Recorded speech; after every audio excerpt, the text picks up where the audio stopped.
Méditation du 30 mars. Tu es le plus précieux pour Dieu. Ainsi parle maintenant l'Éternel qui t'a crié au Jacob, celui qui t'a formé au Israël. Ne crie rien, car je te rachète. Je t'appelle par ton nom, tu es à moi. Si tu traverses les eaux, je serai avec toi, et les fleuves, ils ne te submergeront point. Si tu marches dans le feu, tu ne brûleras pas, et la flamme ne t'embrasera pas. Ésaïe 43, versets 1 et 2, version du second. Sans hésitation, je dirais que cette citation biblique est la préférée de beaucoup de gens. Je dirais même tout le chapitre, mais surtout les versets 1 à 7. Ici, par l'intermédiaire du prophète Ésaïe, le Seigneur voulait faire comprendre au peuple de Juda et aux habitants d'Israël qu'il était le seul rédempteur et protecteur. Peu de temps avant cela, le roi Ézéchias avait dû faire face à l'invasion du roi d'Assyrie. Le peuple de Juda n'avait aucune chance de victoire, et le mieux qu'il pouvait faire était d'accepter l'invitation du roi assyrien à se rendre et à devenir son sujet. De nombreux citoyens ont par conséquent été transportés et Juda a dû payer un tribut pendant des années. Mais Dieu a délivré le peuple de Juda directement par l'intermédiaire de son ange, car des milliers d'Assyriens ont été anéantis en une seule nuit. Juda a été témoin de la puissance divine pour libérer ses enfants, un témoin qui adorait le Dieu véritable et unique.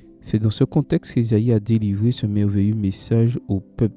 Dieu est leur créateur et leur rédempteur. C'est lui qui les a nommés. C'est lui qui prendra soin d'eux dans les eaux, dans les fleuves et au milieu du feu. Et c'est lui qui les sauvera de toutes les nations ennemies, parce qu'ils ont à ses yeux une grande valeur. Dieu est le Tout-Puissant d'Israël qui les revendique. Tu es à moi. Quel message merveilleux pour le peuple de Dieu.